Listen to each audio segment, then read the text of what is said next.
What's up, everybody? It's Mr. Talkbox. Check it out. You need to like and subscribe. Come on and catch a motherfucker. DOA playlist. Let's get the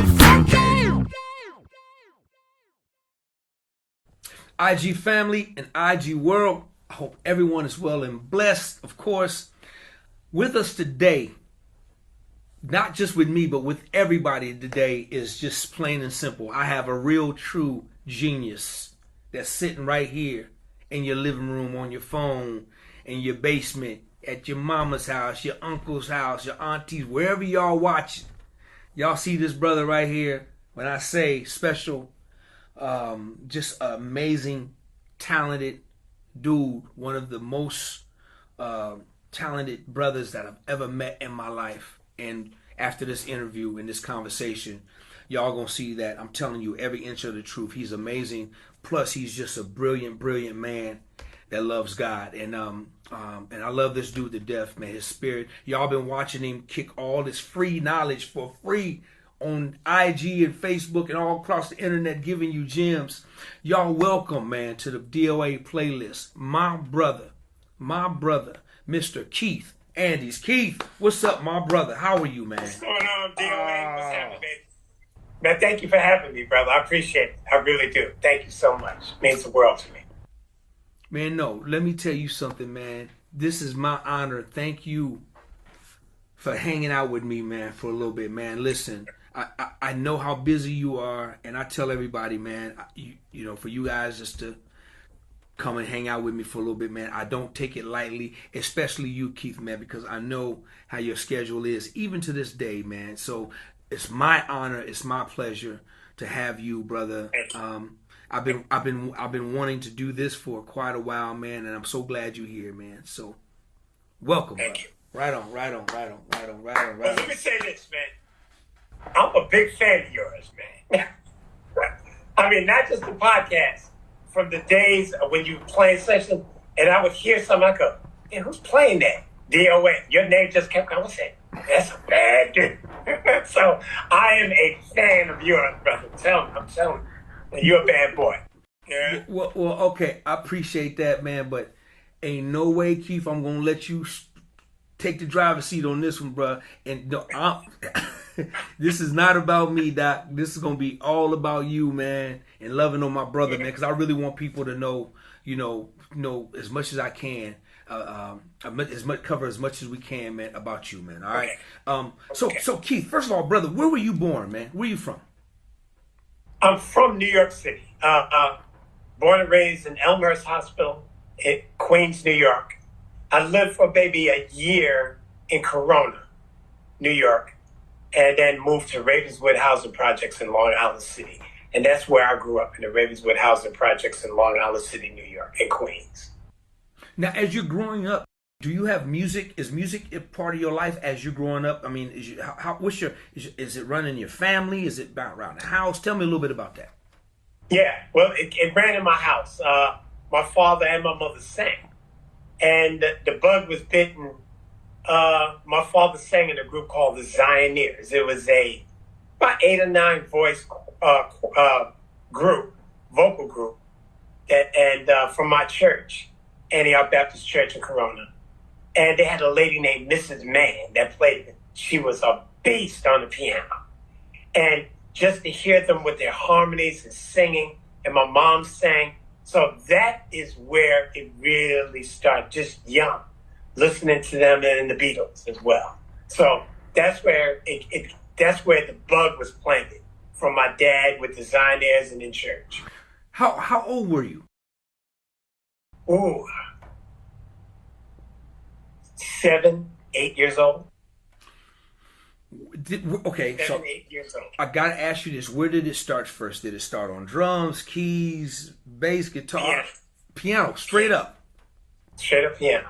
Oh well, let me say this: it started on playing the piano, but I didn't. We lived in the projects, so my parents bought me an Emily organ for Christmas, and I used to play the Emily organ. You know, the Emily organ had those keys where you could play the major chords and the minor chord buttons, and then you had the keyboard to play the melody. So I would listen to the radio and pick the songs off the record using those major and minor chords and play. And I'm like 7 years old, 6, 7 years old. And then my family, my mom for Christmas, mother and father, they bought me a bass guitar. Yeah. And I started playing bass because I was into Earth, Wind & Fire. I was a big Jackson 5 fan, so Jermaine Jackson was my hero, and playing bass. And but it was always went back to the piano. I knew I was going to be a great bass player. I said, so I stuck to the piano. I could write songs on there. So that's where it started. So Keith, I'm gonna do this interview a little different, man. This conversation a little different. What I'm gonna do is I'm gonna kind of do like this. I'm gonna kind of bounce around and kind of go back because there's so much, man, about you that I want people to know. Okay, so 6, 7, you get your piano and you get bass guitar. You're living in the projects, right? Let's go to today. I just want to ask you one question, Keith. As a musician, as a session musician, how many records have you played on as a session musician? Too many to mention. A number. That's a couple of thousand. Upwards of over 500. Over 500 records. You played on over 500 records. In my 40-year career, yeah. Easy. As a session player. As a session player. Keith, you played on some of the biggest songs in the world. Yeah. Just list a few of the... Go ahead. No, and I didn't think about it because what I was doing, DOA, I was just going to work. I loved the music, and I didn't think about it as that, big records. I just went to work. That was my job, and I loved it. So that's what I thought about it. Okay, so Keith, real quick, man, you just name off some of the big records that you've not produced, so to say, because we're going to get to that, but just that you played on. Okay, G-Thing, Dr. Dre and Snoop Dogg, You Give Good Love, Whitney Houston, Get Off, Prince,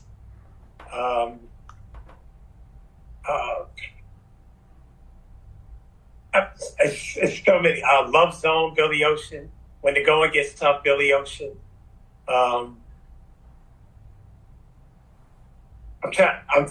It's just so much coming at me. I'm trying to think. Hey, normally I would say, okay, let's move on, but I'm gonna make you think, bro. You ain't moving on because it's so incredible. Just give me Love, Jeff Lawver.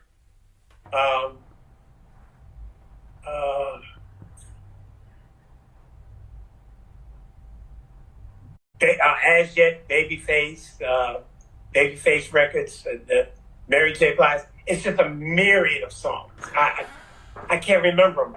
I can't. I have a marketing person that she'll just look up stuff and go, "Hey, did you?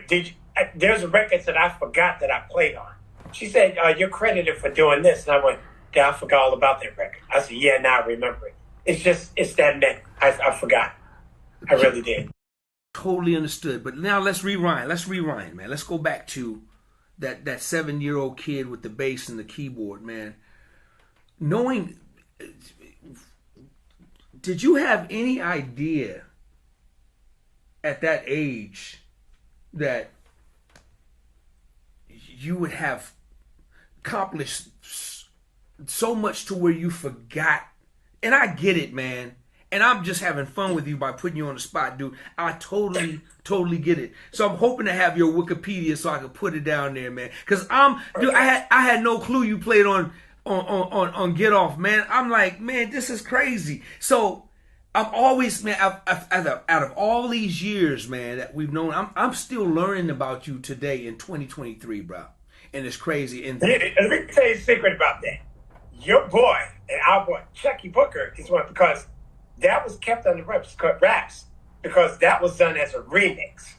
Get Off, the original, was a rock song. And I used to do a lot of remixes back in the day with Lil Silas, the late great Lil Silas. So Benny called me saying, I want you to do a remix. And as if you hear in Prince's version, you hear him say club mix. That's what the version, that's my version. But I never got the credit for it. And we did it at Larry B. West. Keith Cohen was the engineer and I played on it. And I kept it under wraps.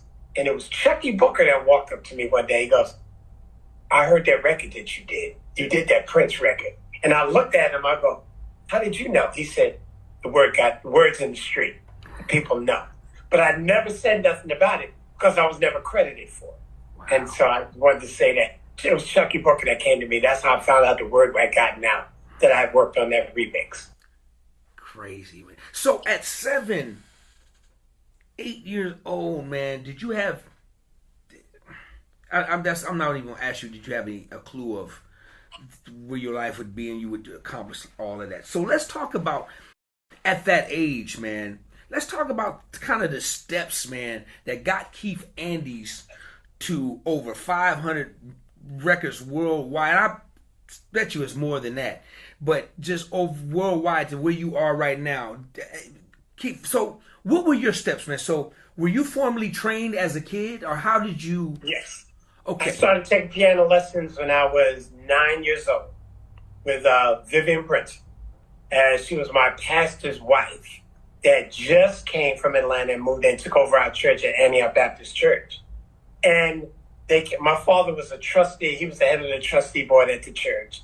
And they invited them over for dinner, sort of as a welcome. And she had mentioned to my parents that she taught piano. And so my parents said, oh, my son, he plays around with the little piano, little keyboard. And I bought my Emily organ. And she heard me playing the Emily organ. And she was kind of blown away and said, I'm going to teach that boy for free. And I started piano lessons with her at 9 years old with Miss Vivian Prince. That's how I started. Yeah. Now were you still in New York at this time? In the Ravenswood housing projects. In the projects. So what was that like your day-to-day? You going to school, you coming home practicing, or were you want to get the kid that just going out playing basketball, or was it just all about music? No, I love basketball, so I played high school ball. I was a pretty good basketball player. Okay. But music was the thing that my mother used to say to me, like during the summertime when everybody be outside playing, I'd be sitting upstairs with a little record player, learning songs and at the piano. And she would say, oh, why don't you go outside? And I would go, nah, I just want to sit there. And I would sit there for hours upon hours just learning songs on the piano. That's what I did. And I loved it. And listening to songs. I didn't understand about writing it, but I was just learning how to play and understanding those voicings and how they put those records together. I was loving it. Yeah. So even back then. So you were into that. So you were into the part where you would just really listen to how music was created, how songs were built, production, the whole nine. Your mindset was that like that then? Yes. Wow. I was more into how those songs made me feel. And I was a big Beatles fan. And then I got into Motown, Hollydoja Holland, and listening to those records. And then I got into Elton John and Bernie Taupin. That's when I really started focusing on songwriting, because they would write these amazing songs. And I would go, man, I want to learn how to do that and write those songs and make me feel a certain way. So I really started studying songwriting and just at the piano, just writing songs over and over again. So that was the start. Now, at this time, how old are you in high school at this time? At this time, no, I'm in junior high school. Yeah, I didn't learn about producing until Earth, Wind, and Fire, and it was the Spirit album. I remember the Open Our Eyes, but the first album with Jessica Cleaves, I liked it, but then it was the Spirit album. And when I heard Sing a Song and the production, just the sound of that record, I was like, what are they doing? I got to figure that out. And I remember at junior high school 204, we had those composition books. And I would literally write down in the book, produced by, I would make up a song and I would say produced by Keith Andy. Now, I didn't even know what a producer did, but I was foreshadowing my future. I didn't know it at the time, but this is what I dreamed of doing, making records. And I didn't know how to make records, but I understood that these records made me feel a certain way, and I knew this is what I wanted to do with my life. I knew it.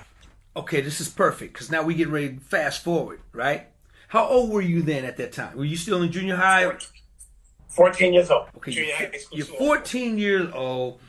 You're writing stuff down, produced by all this stuff. Now let's fast forward to where you are right now in your life.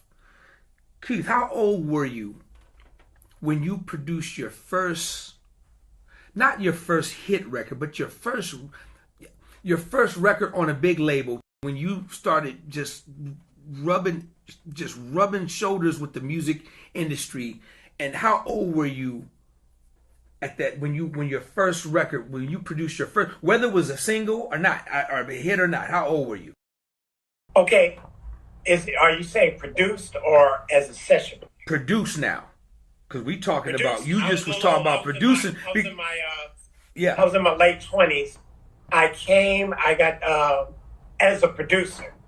I was discovered by my brother. Sent the demo that I did with a guy and sent it to Gerald Busby. And Gerald Busby signed us up as an act on Motown Records. I was in my late 20s.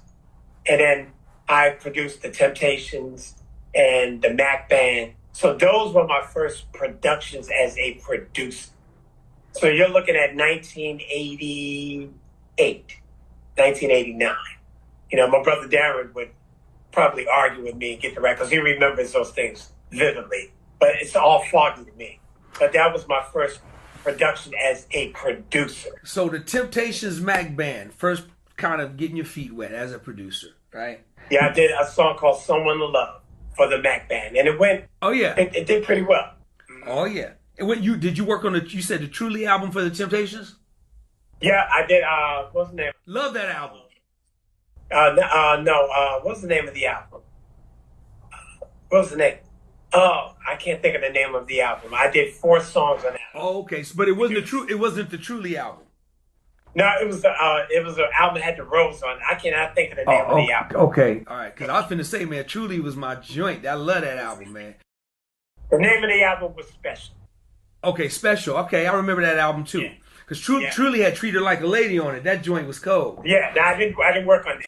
Okay, so now, I'm getting ready to ask you another tough question, and we're gonna bounce back and forth, man.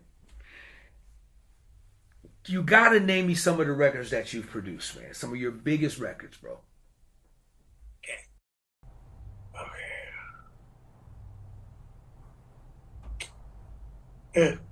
Okay, but I'll claim the Prince record, Get Off, because I did produce that. Last Night by As Yet.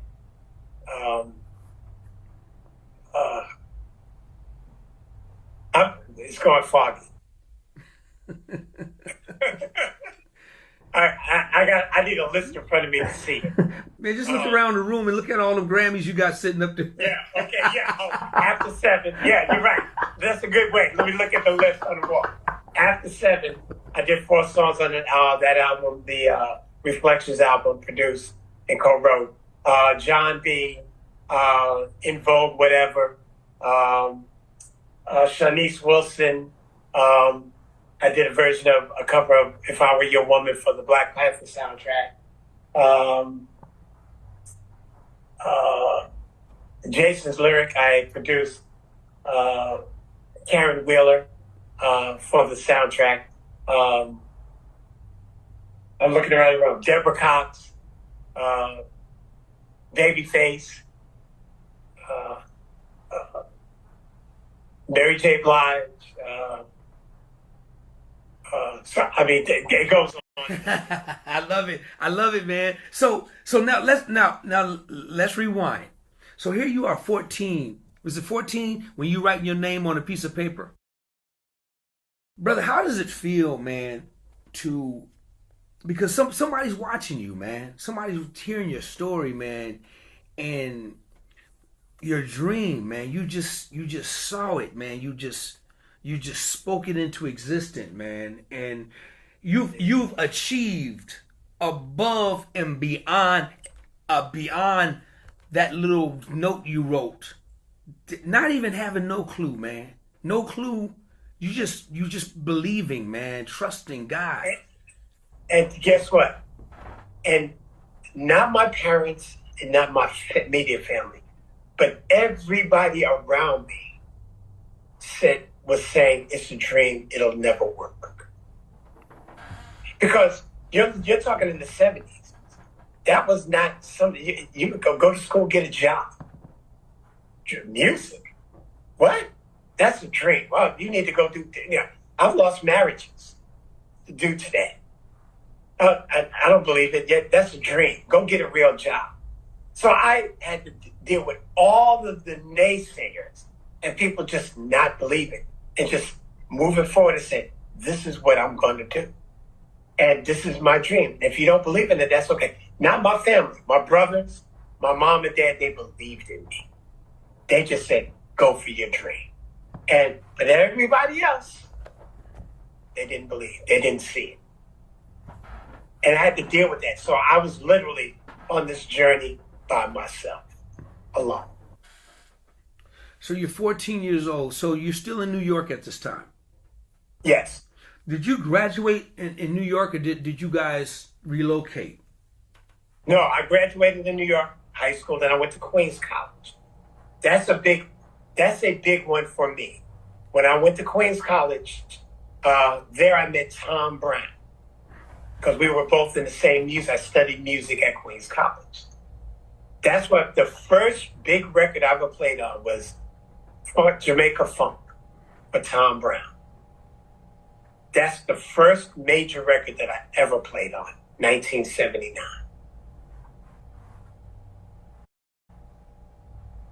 You mean that 7-year-old kid that was in the projects and got that piano and bass, and now you playing on one of the biggest funk records ever that's going to live throughout all of our lives. Everybody who's watching this, that song ain't gonna never die. You played on that record. Did you see that coming at 7 years old? I dreamed that it would happen, but I didn't know how it would happen. But I dreamed that I would be in these rooms with people and the great people around me, and be making music for a living. I dreamed it. But when you're, as you know, because you're in the business and you've been in those rooms. When you're in the rooms, you're not thinking that. You're thinking, what can I do to make this record work? And then after it's over with, you get home and you go, dang, I was just in the room with Michael Jackson. Yeah, I was just in the room working on something. Then it hits you. But at the moment, you're doing the gig. It's about the gig. But you're not thinking about that then. You just want to make sure you're doing a good job at the gig. And so that's the way I looked at it. It was just work. It was a job. It was work. And it was what I loved to do. And I never worked a day in my life. It was work. It was just my love, my passion that I enjoyed doing. So you're in Queens going to what's the name of the school with Tom Brown? Queens College. Queens College. Queens College. Now, was your whole career established in New York, or did you eventually move to LA or Chicago? Or it started in New York. So it started as being a session player. In 1979, I had a band, a local band, and we would do clubs and gigs, and we auditioned, and we got a chance to go to Italy with the producer Fred Petras. We went to Italy as a group called Revenge with Fred Petras. While I was in Italy, was playing piano at rehearsals. I had a vibe, and he heard what I was doing. He said, "Hey, I'm working on the group. I want you to play on these records." It wound up being Change. So he came back to New York with The Glow of Love, Searching, and Lover's Holiday. It wound up being those records that I'm playing. So it turned into that. Then the Glow of Love turned out to be on Janet Jackson's All For You. That's my piano because they used the 7. That's me playing. So that's a credit that I have. Was this the change? Was Luther involved with change at that time, or no? He was? And this was before Luther was Luther. Exactly. Luther used to do jingles and sing sessions all around in New York City back in the day. And he got hired to sing the song. This was before he had his deal. This is 1979. We did this record. Yeah. So Keith, that was the first record that I played. Besides Tom Brown. That was the first record. Then I did the Change record. Yeah. So, was there ever a time when did you move to LA? What's the deal with that? No, I didn't come to LA until the 80s. After I came to Detroit, I went on the road. I started playing live sessions. Let's see. Let me go back. James Crabb Robinson became the new lead singer for Change. And Fareed Abdul-Haq wanted me to co-write a song, and I co-wrote a song with him, You're Just What I've Been Missing. Fareed Abdul-Haq's brother was Najee, the jazz saxophone. Najee was just going on the road, opening for Freddie Jackson. I had just gotten the gig playing keyboards for Freddie Jackson. Fareed told Najee about me, and Najee said, I'm ready to go on my first tour. I want you to be the MD for my band. So I MD'd his band. And we went on the road. We opened for Hiroshima, Michael Franks. We did that for a year. I wanted to come off the road because I wanted to make sure. I didn't want to be stuck on the road being a live player. I wanted to make records. That was my dream. So I came off the road, bought equipment, and just started doing it. At that point, my songs got into the hands of people for a producer in Detroit. I went to Detroit to work with a guy there. We wrote songs, and that's how we got to the Temptations. My brother got and I'm quick passing this through. My brother got the songs to Gerald Busby. Gerald Busby heard the songs, and that's how we came to Los Angeles in 1988. And we did the Temptations album, Smokey Robinson, the Mac Band, and my career as a producer took off. In 88, were you there for good? Were you there to stay for a while? I never left. So let's talk about that. Let's go right there. So you there in 88, production is just going crazy. Are you doing a lot of work for Gerald at the time? Yes. He kept you busy? And also Lil Silas, because Lil Silas was at MCA. Right. So I was doing a lot of work for Lil Silas, a lot of remixes, tons of remixes. And I was making a lot of records for Lil Silas at MCA as well. What was that feeling like, man? To know that you're in a system now to where it's built in to where you knew you had just guaranteed work all of the time. What was that feeling like, man? You didn't have to chase artists. They just was bringing them to you. I didn't think about it. It was, I got up every day and went to work. I didn't, in hindsight, now looking at it, that was an amazing thing. But I was so in the moment that I didn't have time to just celebrate the moment. I was working. So I wanted to make sure when I showed up to the studio that I was on my craft, that I was doing the right job and making sure I was making the right records and doing the right thing. I never got hyped up about it. It was just work. I worked every day. Every day was a new record. And so I was just thankful for the work. Keith, I didn't think about it. Keith, wait a minute, man. You mean to tell me you're in one of, I don't know if it was the first or second at the time, largest markets in the world city, LA, where you have hundreds and hundreds and you got thousands of musicians and producers that's looking for work. I mean, that's pitching demos, that's struggling just to try to get a meeting. And you're here sitting at the top of the mountaintop and it never hit you? I didn't think about it. Wow.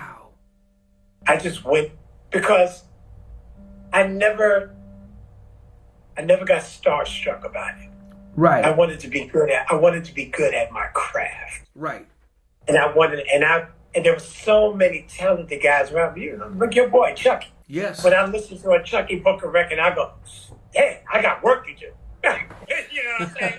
When I'm listening to those guys, so there's no time to relish in it because there's so many talented guys around me. I got to keep up. I got to keep my craft up.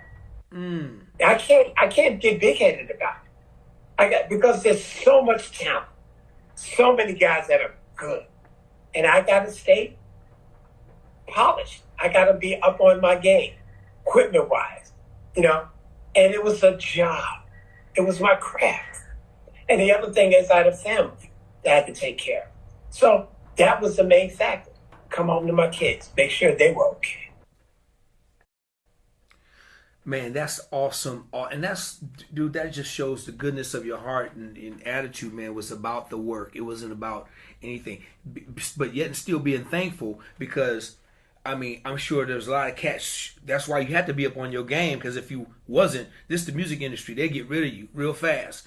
And they'll put somebody right in there in a heartbeat. So you have a great opportunity that hundreds of people and thousands of people would just love to be in, man. And God saw this kid at 14 who was writing stuff down on paper with a vision, and now here you are in this. And you know what? Yes.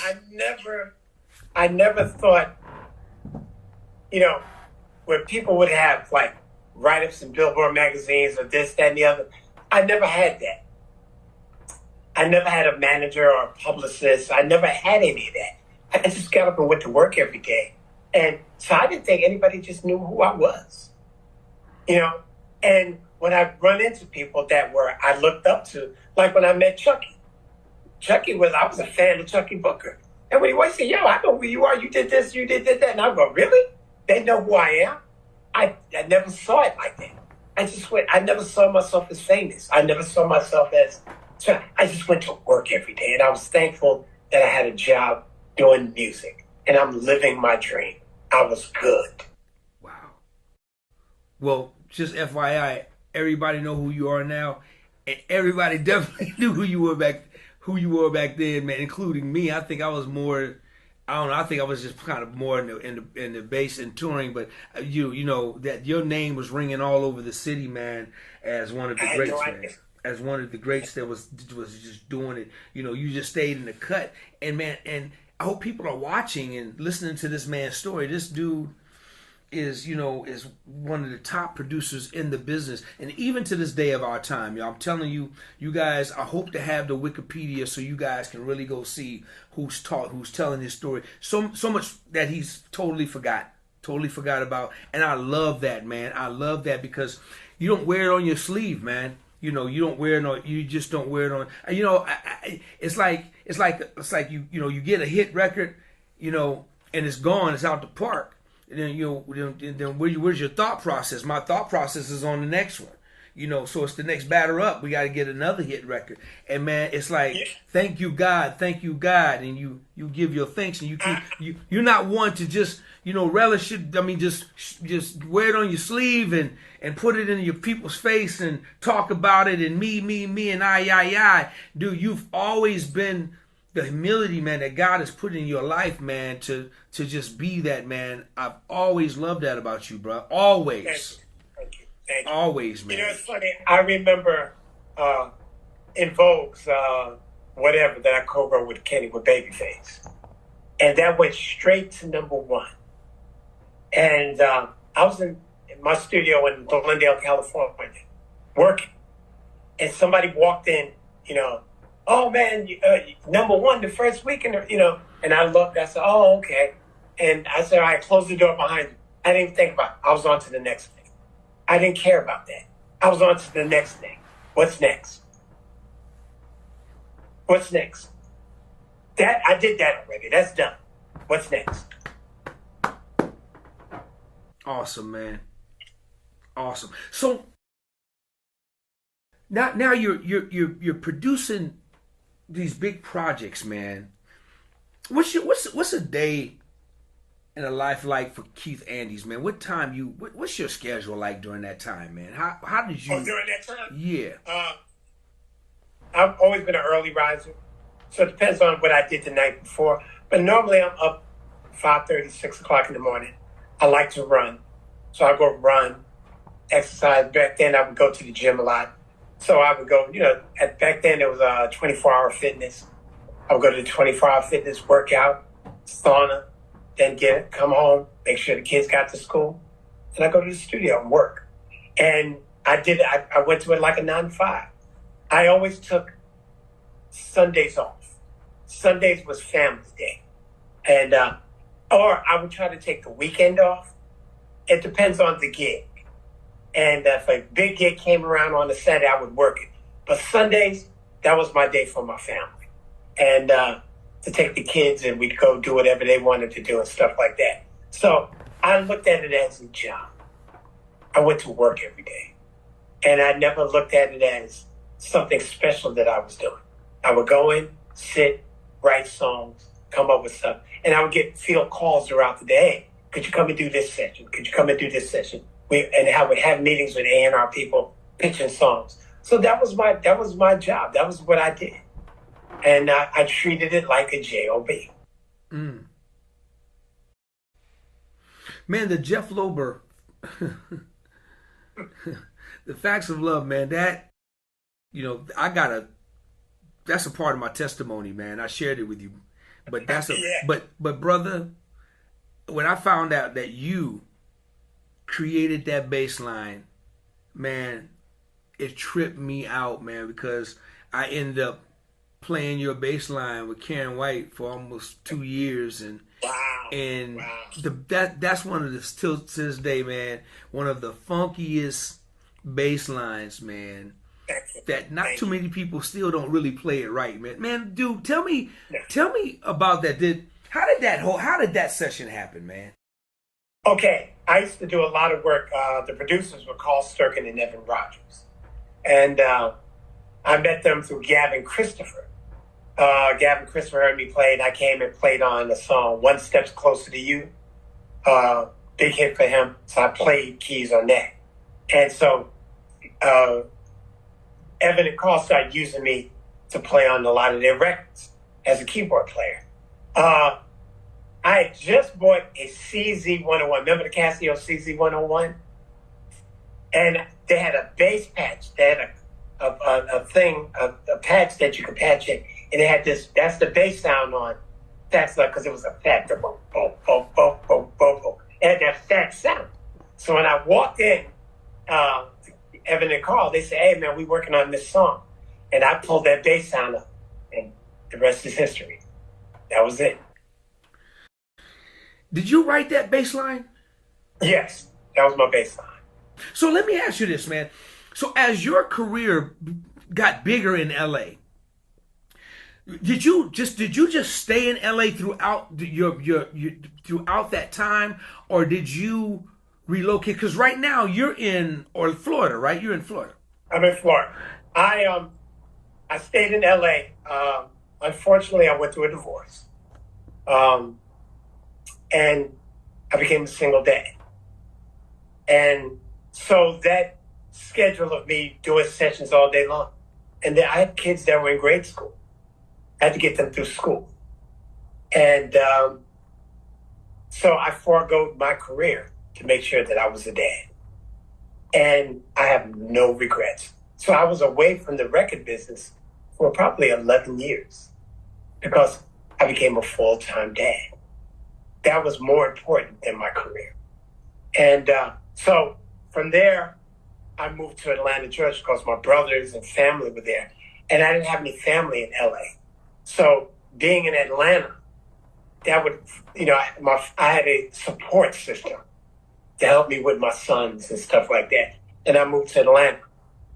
And it was, I got a story. It was James Ingram, because I was working with him when I was in LA. And I moved, and James Ingram would call me every other day in Atlanta and say, hey, man, come back to the music. We need you. And in DOA, I was done with music because I didn't even see it anymore. My boys were more important to me. I needed to raise my sons. And they needed their dad because their home was broken up. They needed their daddy. So that was more important to me than the music. So I didn't even think about it. I just erased it out of my mind. And I just poured myself into being a dad. And then once they got through school and everything else, then the things started inching back. I still started begin writing songs again. And, but I knew I didn't want to go back into the record business per se.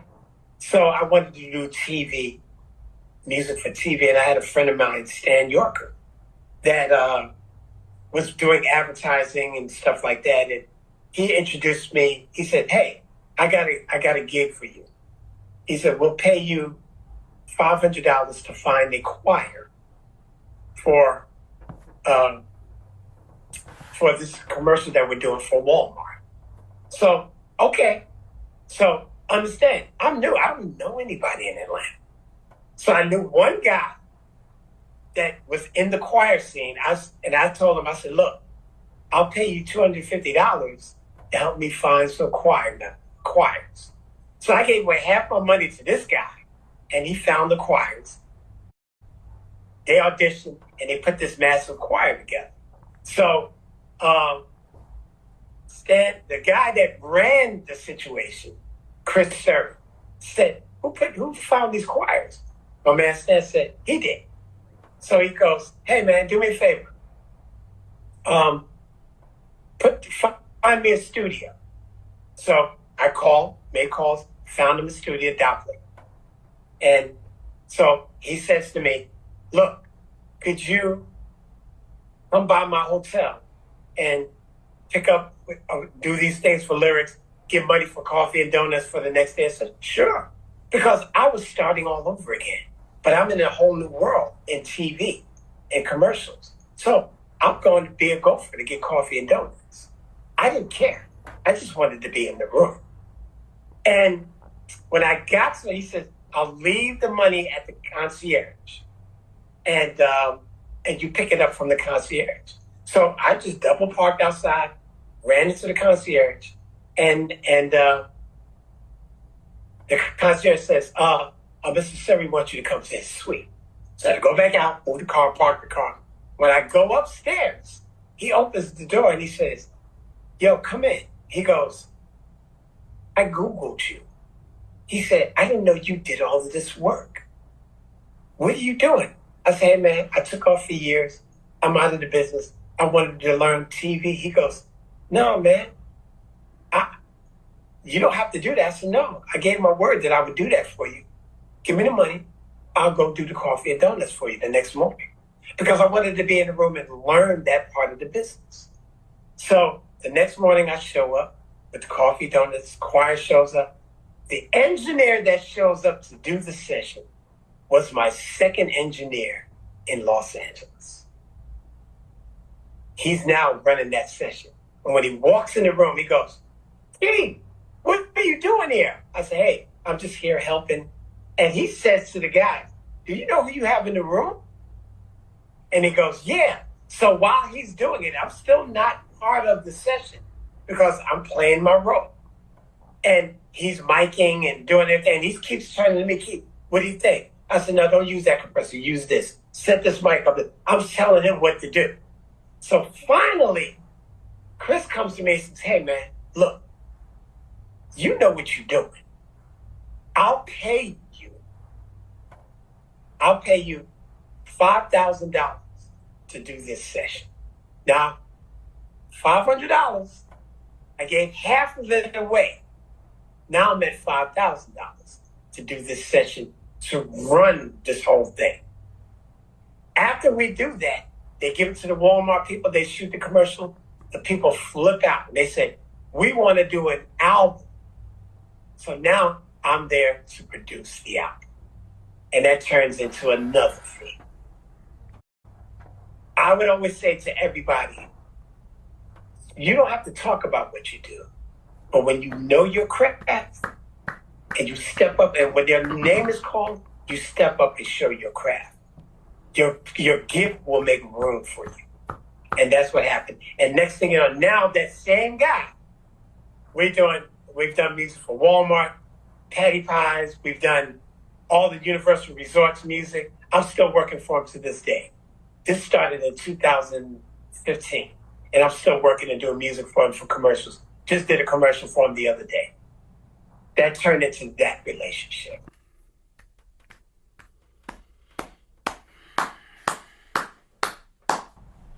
Your gift will make room for you. I always tell everybody, don't talk about it, be about it. When you step up, when you get that time, make sure you go. And you got to kill them. And when you kill them, they'll come back. And it's the truth. So be about your craft. Don't be about the hype. Don't be about, I want to be seen. I don't care about that. It's always been about the music. Always about the music. It never changed. To this day, it's always about the music. My brother, listen. You put a serious button on that. I mean, amazing story. This man saw you delivering coffee and donuts. He came down and he called you up to his room when he discovered who you were. And that's what he said to me. He said, there's a lot of guys that he meets, because he meets a lot of producers, and they walk in the room bragging about what they do. He said, you never said a word. I told you to go get, you was humble, you was willing to go get coffee. He said, I like that kind of temperament. And you did it. And you're dope at what you do. But you still did that job for him because you gave him your word. You went to the studio as just you sitting in the cut. You run into your second engineer. He see you delivering coffee and donuts, just doing a job, and he recognized you throughout this whole room full of people, and blows you up and acknowledges you as, do you guys know who's sitting up here in this building? Man, if that ain't God, bruh, I don't know what is. I'm telling you. While I'm not officially working on the project, he's doing mics and fixing things and doing things. And he's turning to look at me because he's used to me playing that role in his life. He was a second engineer at Hollywood Sound. He was a second. So now he's looking at me and going, Keith, what do you think about this? Well, nah, don't use that compressor. Use that. Use a different mic on them. Use it because I still had the skill set. Of course. I didn't lose what I knew. Of course. And I wasn't doing it to impress him. I was doing it because it was about the job. I've always been about the work. And it never changes to the same. It's always about the work. Always. Man, listen. You don't have to give you your flowers, but I can. You can't stop me from doing it, bro. Ain't nothing you can do about it. You're Grammy Award winner, man. You've multiple platinum, probably several 100 million records sold. And he's still doing it, and you're just the same brother I met, man, over 30 plus years ago, and you haven't changed. And you still, God is still just blessing you, and man, it's just good to see you doing what you're doing on another level. It's cats like you, Greg Curtis, man, that are just diamonds in the rough, man. You guys are quiet riots in this business. You guys have done some amazing things, and By choice, you choose to sit in the cut. By choice, you choose to stay out the way. By choice, you choose not to be on the front line and at the parties and the I, me. That's by choice.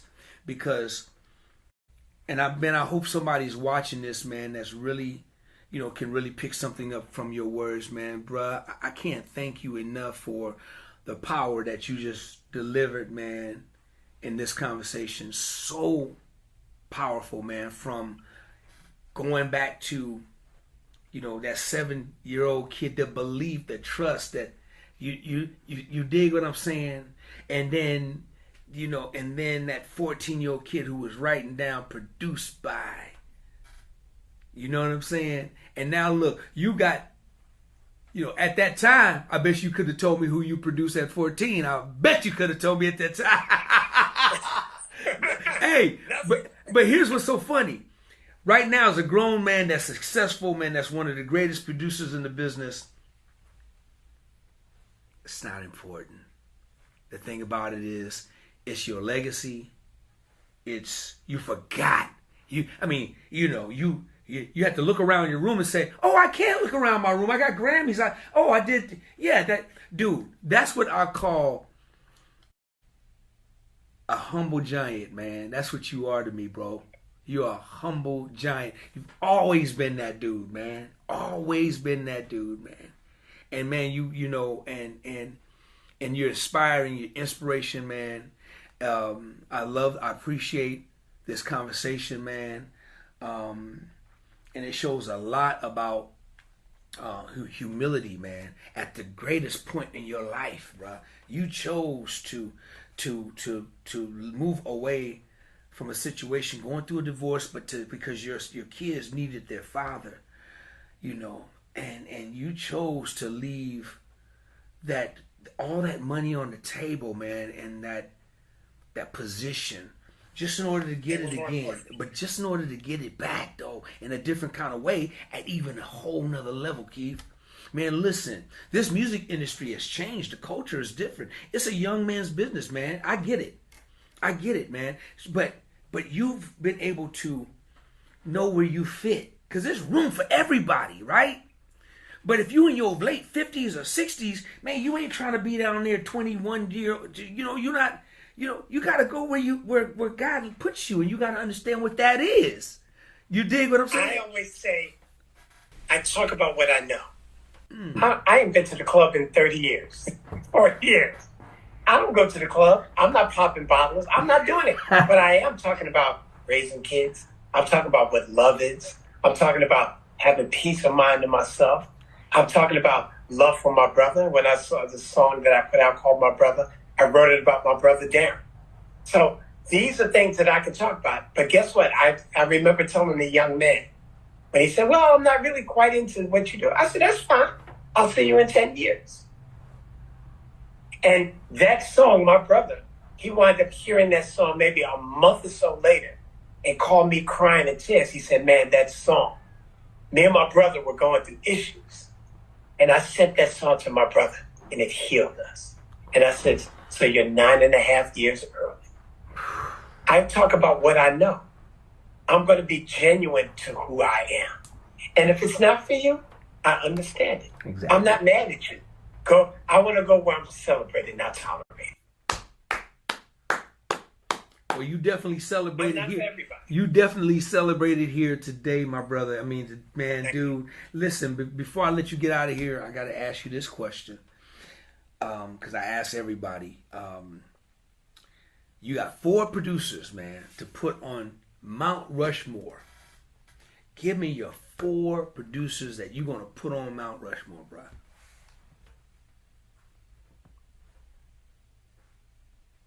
George Martin, the Beatles, Quincy Jones, Maurice White,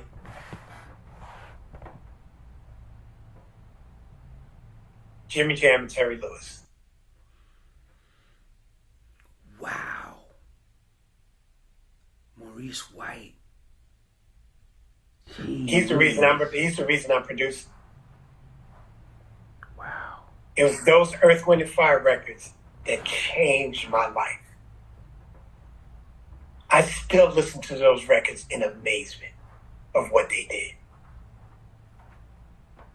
I still listen to those records. Absolutely. I'm Absolutely. still DOA. I'm still chasing that. I'm still chasing that. I've chased what Jimmy and Terry did. I'm chasing what Quincy Jones did. I'm chasing how George Martin took those Beatles and made those great records. That's what I want to do. I'm still learning every day. Well, we're going to add a face, man, and put Keith Andes on there, man, because you definitely deserve to be up there, brother. I'm going to add my personal face. I'm going to put you up there on that. Because, see, I could ask you about keyboard players. Dude, you're so amazing, man. The records, bruh, you set a sound in the 80s and the 90s, man, especially for the James Ingram records and those big, beautiful ballads and, you know, the Fender Rhodes. Man, were you using the DX7 on a lot of that stuff, man? What were you using, man?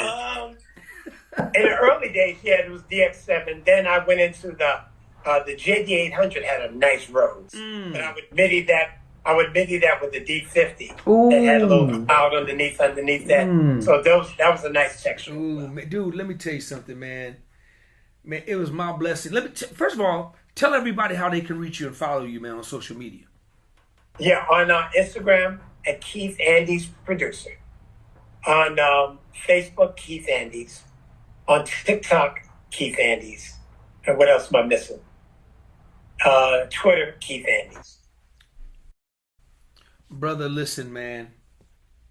I appreciate you, my brother. I love you, man. And I'm just, you know, proud to be your friend and your brother, man, and honored to be able to say, man, that I know this brother who's done so much great work, man, and made an imprint of the music world, man. I mean, you got records, man, that's going to live, like I said, man, live to the end of the time, man. And that's a blessing, man. That I got to go back, man, to that 7-year-old kid and that 14-year-old kid that wrote his name down, produced by, had no clue, had nothing but a hope and a dream. That was it. That's all I had. And now you got records, man, that's going to live forever, man. Let me say this. I'm putting out my first album this year, later on this year.